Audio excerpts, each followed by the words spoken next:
lose you. Wake up, I gotta go get it. Wake up, I gotta. Yo. Episode 4. It's the College Couch Podcast. Listen, we're excited, Jay. We are super excited. I mean, it was a great weekend of college football. Definitely. We had USC in Colorado, LSU and Ole Miss. And this next, the last one is a personal favorite between the both of us. It was the Deep South oldest rivalry. I think that's the name of it. Yeah, the Deep South oldest rivalry with Georgia and Auburn. So, listen, let's get into this first game. Of course, we got to go USC Colorado. Brother, this was a game. This was definitely a game. USC, they took off with it early. They showed Caleb Williams showed why he is the Heisman hopeful and the reigning Heisman winner. Balled out.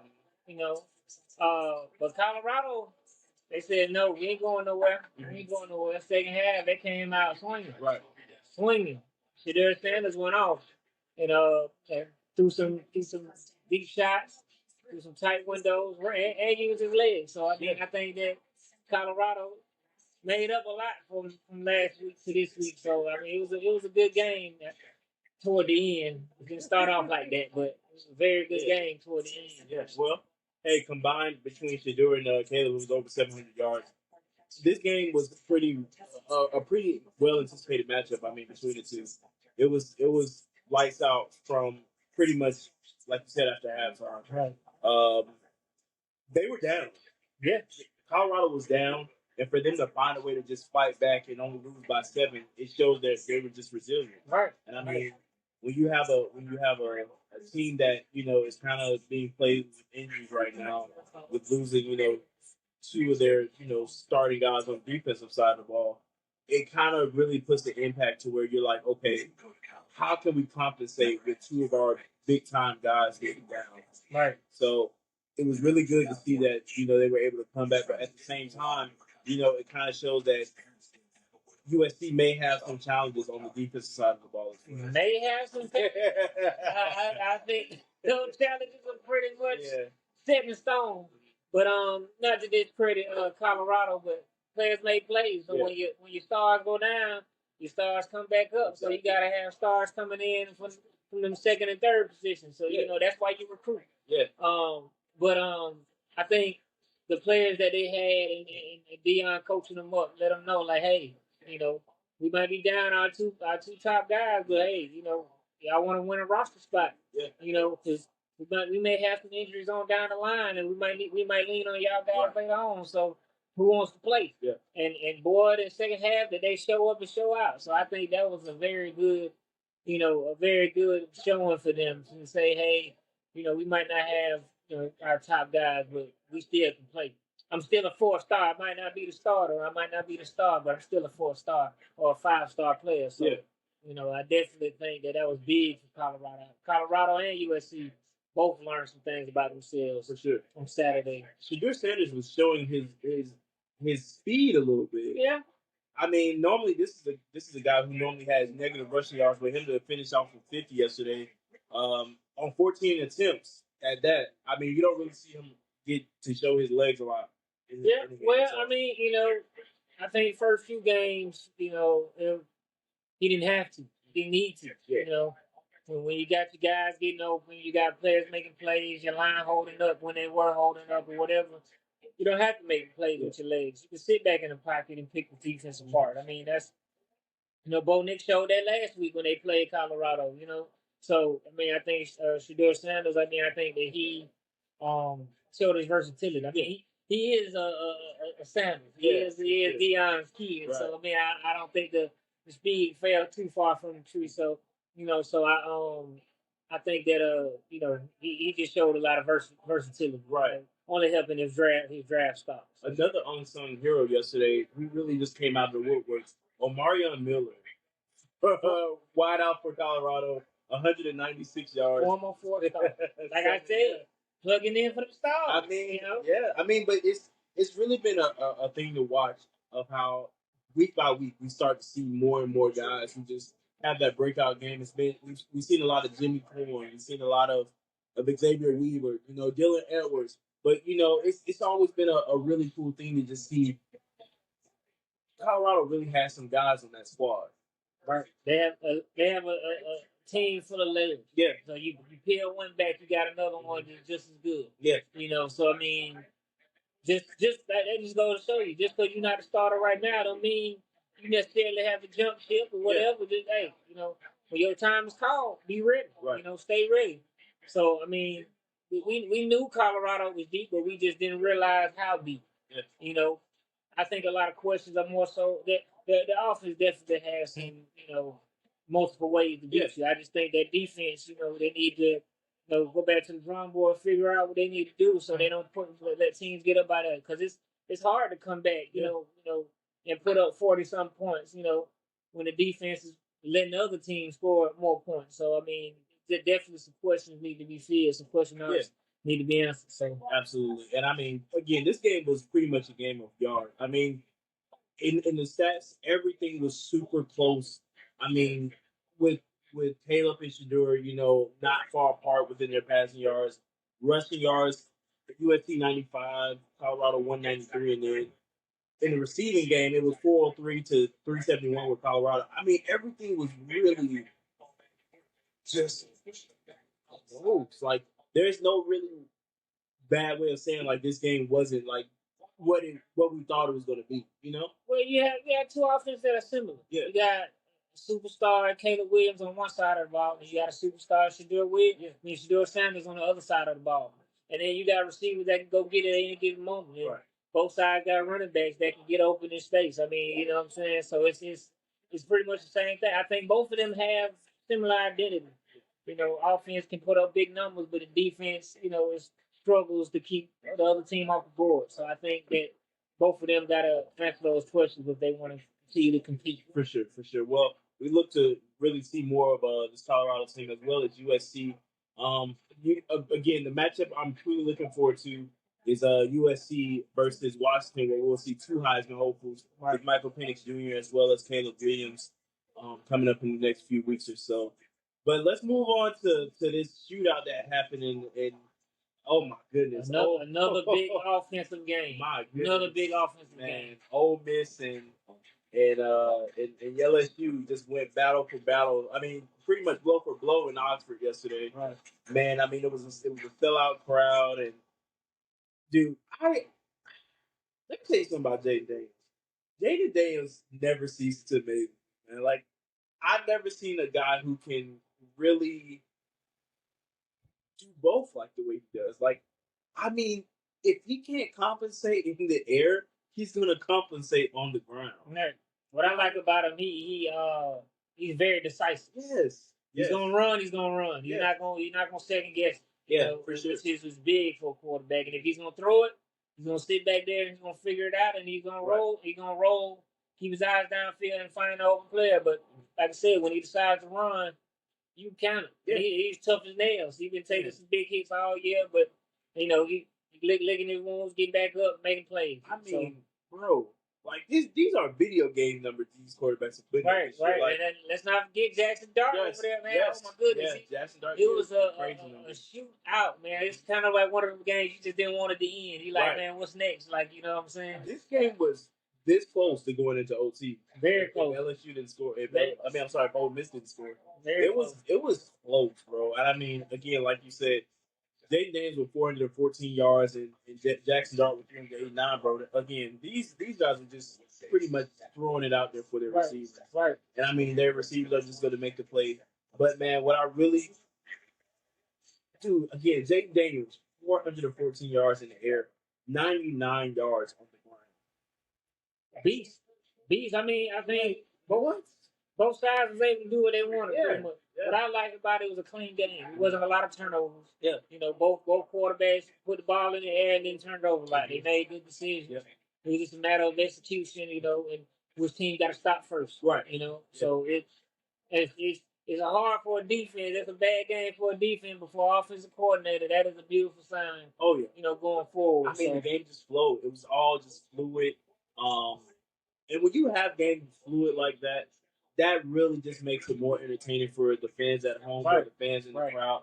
I mean, again, like, dude, we I mean, I was joking with you last night. I was like, man, why are those Ole Miss students rushing that field? But now that I understand, like this game was really It was big for Yeah, Ole Miss it because was- you know a lot of people was questioning like, oh, Ole Miss, you know, are they gonna get over the hump? Are they gonna do this?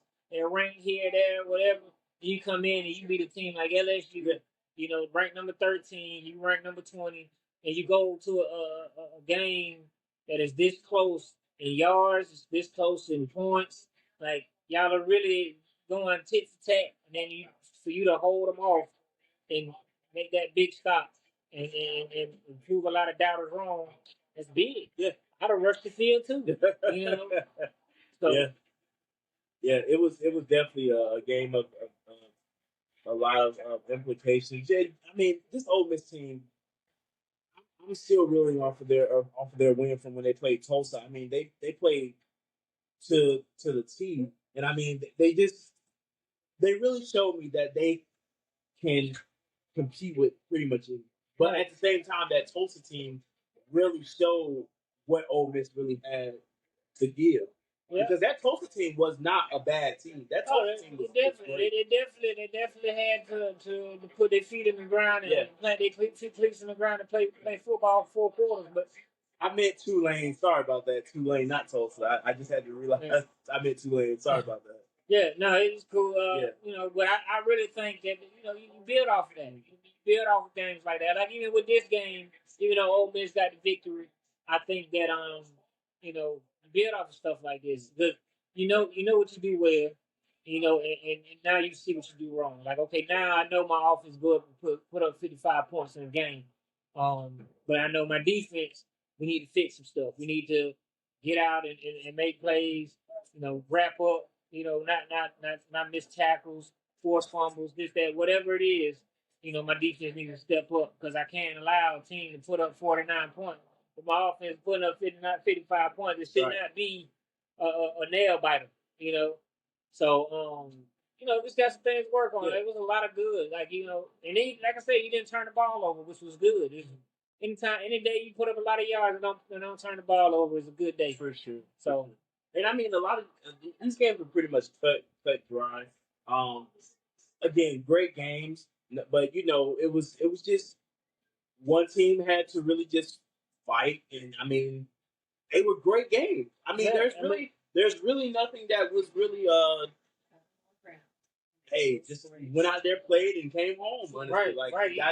Got dinner ready, you know. Right. You if you love offense, and you love a back and forth shootout. These were the games for you. Sure. You know, but you know, if you like me, you like defensive games where you really gotta, you know, think and figure out the other team or whatever. This was not these 2 games were probably not your team. You probably was like, all right, this game is boring. Yeah. You know, ain't nobody making no stops. But I mean, hey, players make plays, like I always say, it's gonna be my motto from now on. Players gonna make plays. Yep. And they did that, you know. And LSU was right there. Yeah. Right there. I mean, fingertips on the ball in the end zone last play, but hey, you know, you live to fight another day. Right. I look at it this way. If you wanted to see a game where you think you may have had known the outcome, then you probably should have watched Florida and Kentucky. I mean, man, that game there was just like, I think Florida's gonna win. No, Kentucky said, I think you're wrong. So yeah, Kentucky just wanted it more to them. You know, it just It was a struggle for Florida, but hey, it is what it is. You know, like I said, you learn something. Anytime you step up on that field, you learn something, whether you win or lose. You know, so you just got to take it, lick your wounds and figure it out next week. So, yeah, for sure. And I mean, bro, Malik Nabers and Brian Thomas on that receiving end of LSU. I mean, Brian Thomas 3 touchdowns for LSU. Bro, it's just, man, these guys just play. They just play to their ability. I mean, players make plays. Players make plays. Just like on the other side, with the rushing attack with Jenkins going for 177 yards. Yeah, that's. What are you gonna do? You're killing them through the air with Jackson Dart's arm, and then you got a running back like Jenkins, maybe 177 yards. And take it in for a score. Can't ask for anything more, man. You got some running backs averaging 5 yards a carry. I mean, and let's not talk like the backup running back Bentley went for 90 yards on 9 attempts and averaged 10 yards a carry. Come on, man. Like, it doesn't get no better than that. And then on top of that, if we're going to go further, you got the quarterback going for 50 yards on the run on top of his arm. So, I mean, what more do you... At this point, I'm saying defense, help me. It's just, again, it was a great weekend of college football. Like, these are the games that you look forward to. These are really the games that really just have you on the edge of your seat. Right. And they did just that. Right. I mean, you can't ask for much more, man. And I know you guys probably gonna be like, man, these guys are really just ripping through these games. We're giving you what we saw. I mean, these games were just fluid throughout 4 quarters. And I mean, they were just, it was like almost poetic, just poetry emotion. It's like, both teams from the game we talked about before to now figure something out. Yeah. In Colorado figured something out with that USC offense on their defensive side, in that second half. And then the offense figured out, this is what we can do. These plays work. This player is getting this type of separation, and these windows are opening up. So if I hit them in this spot, it's going to work. And they figured it out. And just like this game, they figured out something. They figured out the run game is working. Okay, Dart can put it on the drive right there. I mean, hey, coach is going to coach, players going to play. So it's a beautiful thing. Yeah. It's a beautiful thing. I mean, these games were fun to watch, entertaining to, be a part of, whatever. It was cool. Yeah, for sure. And we're not going to waste any time, man. We're already on our final matchup. Georgia, Auburn, Deep South Oldest rivalry. Brother, you weren't disappointed. As an Auburn fan, you were not disappointed. Well, going into the game, I didn't know what to expect. Yeah. As an Auburn fan, I could finally come out and say it, and we finally talking about this big game. But, I going in, because Auburn's had a lot of question marks. Yeah, whether by design or not, we don't know what the offense is doing. We know the defense is solid. We know we have linebackers and all of that type of stuff. So we had a lot of question marks, And going into this game, I didn't know. But once the game started rolling, oh my goodness. Yeah. Oh my goodness. Did Auburn come out and show us something different? I mean, you had Thorne coming out ripping off an 80-yard run and from with his back against the wall. I mean, it was beautiful. He looked like he was Robbie Ashford out there for a play. Yeah. So I mean, and then you get the running game going with Jacquees Hunter. He got going. Robbie Ashford got one. So I mean, it was good. It was good all around, especially the start. Right. But again, players made plays. And Georgia adjusted and figured something out. Auburn had locked up Brock Bowers for a good portion of the game. And then the coaches made an adjustment.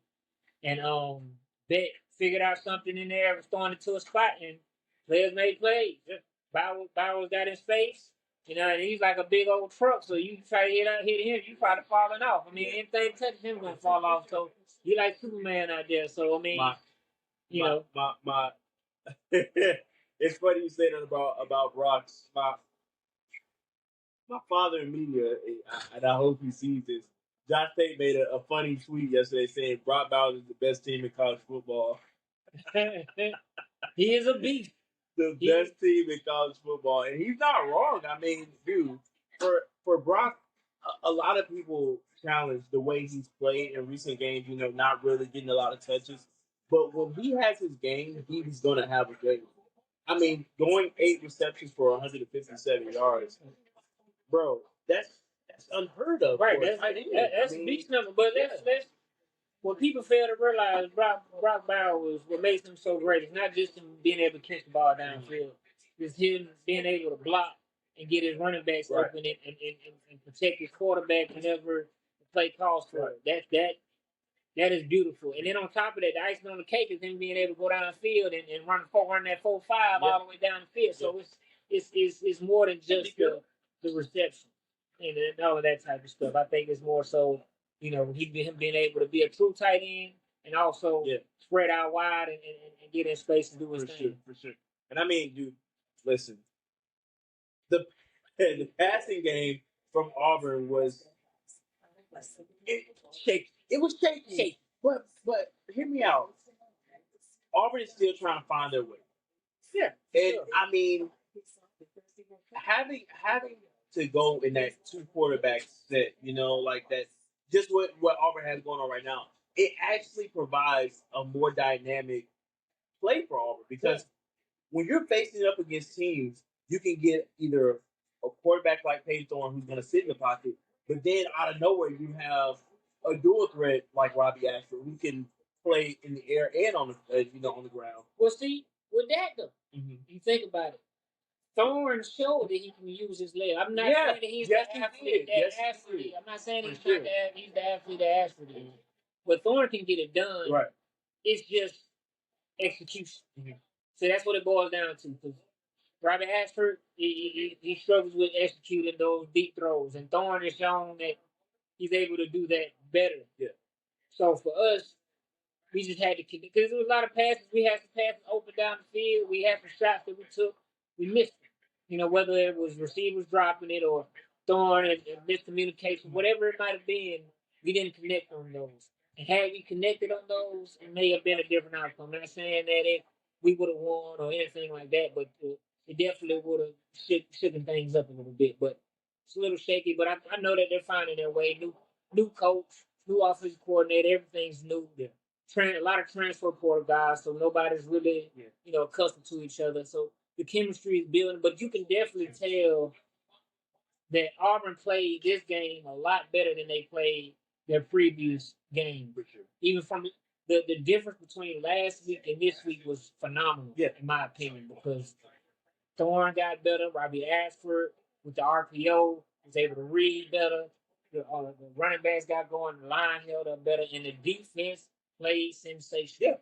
Yeah. So I mean, all you can ask for is growth. Oh yeah, and I mean, and I really see that with this Auburn team, and I mean, I wish the best of luck for them going on, with the rest of the year. This is coming from a Georgia fan. One thing about us, we're unbiased. Like we're gonna give you the cold hard facts about if our team is not playing to its full potential, we'll let it be known. And I mean, and I really feel like this Georgia team really showed a lot of fight this game. A lot of resilience. Yeah, especially starting off a little slow in that first half. Dude, I will say this: Mike Bobo lives to see another day. Well, I rock with it. I mean, he did very well scheming to get Brock Bowers open in that second half, especially the fourth quarter. For sure. And to Beck's credit, he found those openings, and he took some shots. Yeah. I mean, he was in that backfield. He got blown up a few times and still delivered some passes and. Receivers was able to make plays. Players make plays. They adjusted, got the catches. I mean, it was a couple tip passes to themselves and stuff like that. But you got to do that because you got you have like a Auburn playing at Georgia, which is Auburn has less 5 stars, less talent on this side of the ball. You have to play with a different type of fire. You got to play with some hunger. So they played with hunger. But them stars showed up. The stars aligned for Georgia in that, especially in that fourth quarter. So, Yeah, absolutely. I mean, bro, it was good to see Ladd come back yesterday and contribute a little bit as well. But man, I mean, just phenomenal play between Beck and Brock and John Edwards. But bro, I'm really truly looking forward to seeing what next year game has in store. Oh, always, it's always. And he frees to be in year 2. Yeah. We'll see what happens with that. See what the quarterback situation is looking like, the defenses, everything like that. But like I said, this game would really boil down to, getting your players in space. I mean, Brock Bowers was the savior of this game, in my opinion, because the run game really couldn't get started for Georgia, which, we're accustomed to seeing for Georgia as far as them being able to attack with the run and, get big plays up the middle and in space or bubble screens or whatever. That was limited. Yeah. But Georgia figured out a way. Said, okay, if y'all are going to play this, we're going to do this. Right. And they got Brock Bowers in a lot of open windows and zone or whatever. And Brock Bowers took it the rest of the way. Yeah. And like you said, the team of Brock Bowers, he literally carried the team. But hear me out, though. You guys really dominated in the rushing game. Jacquez Hunter and Betty. I mean, Betty. But you know what's crazy? Peyton Thorne had the most yards out of all. I mean, you rip off an 80-yard run, you have a lot more too. I mean, I'm just saying. I mean, but like I said, you know, I know a lot. As an Auburn fan, I see a lot of Auburn fans saying, "Hey, Thorne is not an answer. Put this guy in. Put this guy in." We're not seeing these players in practice every day. Yeah, you know, I personally like Thorne. You know, I just think he's just trying to figure out, you know, what's going on because he's got Hugh Freeze in his ear, and then he has his offensive coordinator in Philip Montgomery. So, you know, you got coaches that kind of want to do different things in certain situations. So, him handling it, you know, he's a veteran quarterback, you know, coming from Michigan State or whatever. He has an arm, and he's able to play. He has good accuracy. He just has to settle down. Yeah. He proved to me because I was like, man, he's just a pocket quarterback. So they used to Robbie, but you know when he gets out of run, he got some speed. Like he was running a little scared, man. But he said he got there though. He said, look here, I'm gonna get what I can. You catch me, you know. I'm coming away with something. Right. So, but I mean, like I said, it's just some struggles or whatever. But it's growing pains. I mean, every team goes through it at some point. You know, you get a new coach, you get a new coordinators, you get revamped teams every year. You got to figure it out. Sure. I mean, Georgia's going through a lot of those changes, you know, trying to figure out their identity on the offensive side of the ball because, you know, I have a new offensive coordinator after losing yards last year. I'm just trying to figure some things out, you know, because as a quarterback, you know, you learn something new. So it takes time. So, I mean, like I always give a 5-week grace period. You know, after 5 weeks, you should be settled in because you're kind of used to how everybody wants to call everything. You know what I'm saying? So after that, you know, you gotta put in that work. You gotta put in that work for sure. And I mean, dude, I have to give a shout out to this Georgia defense. Small Monday doing Javon Bullis, bro. 15 solo tackles in between two. Beast. I mean, don't get me wrong. Like Auburn's defense did what they had to do, but man, those guys came in clutch. For sure, bro, because that game, I'm telling you, that game was slipping out of our fingertips. For sure. And I mean, when you have guys like that who just step up and really show that, hey, we're not going to lose this game, right? We have to go back to Athens with a W, right? And it really shows it where this defense is going to head. Because it was some early growing pains. I mean, you lost a lot of guys to the draft. Right. So it's a lot of guys, like you said, next man up, and a lot of guys who have to step up and really show, like, hey, this is where that championship mentality. Exactly. Everybody, you're the top dog. Everybody, you're gonna get everybody's best. I don't care if you know you're Tulane or whatever Towson. It doesn't matter. You know, you play Georgia, they're gonna give you their best. Whoever you're playing against, because who don't want to be the team? I don't care if you go 9-1. I mean, 10-1 or whatever. You got to say that you beat the number one team in the country. So if you beat them, so but to beat a champ, you got to beat the champ. That's just how it is. I mean, when Bama was there, who did Georgia have to go through? Bama. So you know what I'm saying. So everybody has to go through Georgia. All roads lead through Athens. So I mean. Georgia's not playing bad ball. It's just we're so used to a certain look of Georgia for the last 2 years. It's kind of like, wow, you know, they're regular, maybe. I don't know. You know what I'm saying? You know, so it's kind of like, you know, when the defense balled out yesterday, you know, stopped us. We were driving and they held strong on a lot of plays or whatever, you know. But, you know, had some cracks, you know, here and there, but that's typical. But we're so used to seeing a defense that's so dominant that doesn't allow anything, we forget that, you know, that's not normal. You know, the last 2 years, Georgia defenses were not normal. You know, so, I mean, they're going to be okay. I mean, at the end of the day, Georgia's still undefeated. So, you know, they're still number one. Yeah. So, I mean, you go through those growing pains when you lose people to the draft and you get new people in and this, that, and third. It's forever changing in college football and in all sports in general. So, you know. For sure. Well, I don't know if you had one more thing you wanted to shout out or hit on, but we got some breaking news that came through. Georgia is about to potentially announce an approval of NIL deals in the high school level, and we have thoughts. This is the college couch chat of the week. I mean, I have some thoughts. I personally, I mean, from high school to college. College, I think NIL deal needs some tweaking. You know, definitely think it's necessary. I think it needs some tweaking. But at the high school level, my initial thoughts were, this is going to be a disaster. Yeah. Because you giving kids 16, 15, 17 years old, keys to all these millions of dollars, the mindset is going to change. Like I know at one point it used to be, I'm going to go to school, I'm going to become a better football player, a better basketball player, a better whatever sport you're going to be. That's where you develop those skills and learn how to be a professional. Right. You know, and go to your professional career. So when you get to your professional career, you have a long career and a productive career. But now, this is all changed, and now that you're making these money and this, that, and the third, a lot of people get the big headed. You know, you're like, I don't need to develop skills. I'm already good enough. I'm already here. I'm already there. I've already got millions of dollars. I don't need this, that, and the third. So now, why do I need to go to this level when I've already got it? For sure. Now, it's not everybody. I know it's still some people out there that are humble and know that they need to develop. Even if you're a 5-star, if you ain't catching every ball and you ain't 200 yards every game, and if you're a running back, if you ain't breaking every tackle, you're a quarterback, if you ain't going 30 for 30, then you got some skills to brush up on. Yeah.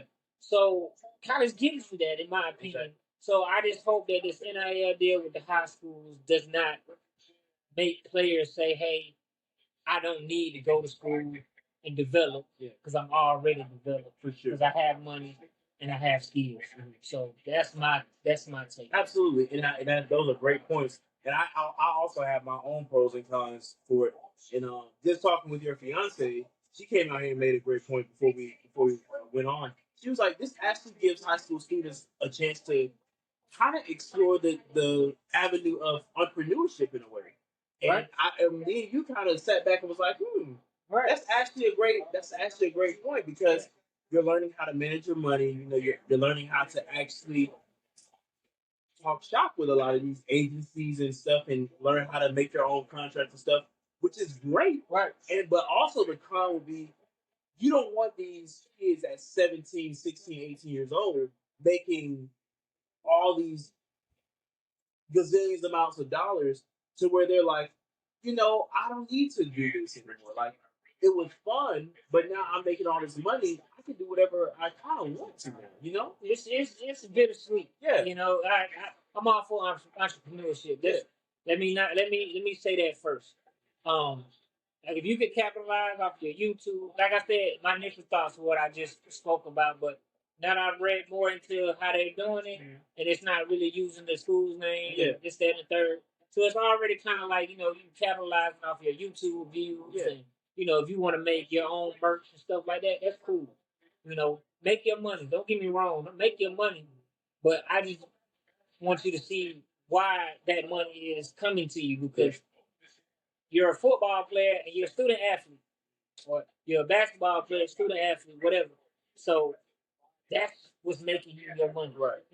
That's what's giving you your name, image, and likeness. So you have to develop those skills so that you can continue to maximize it. So just like with players now, you're making $3-4 million in college. When you get to the pros, you want to be able to capitalize and make more than that. Right. You want to get to the 40 millions and with the Patrick Mahomes $500 million contract. Yeah. That's what you're trying to get to, because $2 million looks like chump change to $500 million. I'm just saying, I take either one. Yeah. But but I'm just saying, you want to develop your skills, develop your professionalism, so that when you get to your professional part or whatever you do after school, you can say, hey, I'm already here. You know what I'm saying? So I can have more to negotiate with. Right. Like, like the rookies now, like the ones that are going first round top picks and stuff like that, they have more leeway to negotiate because the skills are already developed. Yeah. They're coming in not fully developed, but closer to being fully developed than the latter or whatever. So right. Well, yeah. I mean, again, those are phenomenal points. And I really hope, this meeting that they're gonna have this upcoming Monday, they really truly sit down and discuss this thing. Don't just be so quick to approve it, Right. as soon as it hits the table. Right. Really analyze and read through this thing, because this is something. I mean, Georgia will be the 30th state to approve NIL deals if this goes through. I mean, they've been seeing the good and the Right. bad, so they should know, Exactly. what works, what doesn't. Exactly. Yeah. So, again, I really truly hope that they take time to read through this entire thing. Don't just, as soon as it hits the table, approve it, because this is potentially going to affect the way we look at Georgia high school sports as we know it. Right. I mean, because think about it, bro. Just last year, we had a controversy within the championship game to where refs, are calling touchdowns when it's literally down at the yard line. But now we're about to give kids, all these, type of dollars. But like, is it worth it? That's why I say you look at it, you gotta work, because everything can be tweaked. Right. It's like transfer portal, that was tweaked. Even though to me it should be tweaked again. Yeah. But you with business or anything, you try stuff, if it doesn't work, go back to the drawing board, see stuff that works, keep those things till you get something that's perfect or close to perfect as you can get. Right. Because everything's forever evolving. Exactly. With technology, with X, Y, and Z, whatever. So with this, I mean, you work on it. Luckily, they're the 30th state to get it. Georgia's 30th state to get it. So if that's the case, you got 29 other states that you can talk to and say, okay, what worked for y'all, what didn't work. Yeah. So now, let's see if we can, get some of that out of the way, so that when we start, we already higher elevated from when y'all started, and then we can improve upon that. So, we'll see in a couple weeks or whatever, months, and we'll see what they say. Hey, well, listen, if you like it, I love it. Listen, we're not gonna hold you up here, man. This has been another phenomenal episode of the College Couch Podcast, the only podcast where a Georgia and Auburn fan can sit here and have a rational. I guess I can like you today. You gonna like me next year too when we be. But man, y'all like, subscribe, comment. You want us to cover a specific game? I don't care what sport it is, volleyball, track, whatever you do, college sports. Come holler at us, let us know. We got bills to pay. Wake up, I gotta go get it. Wake up, I gotta.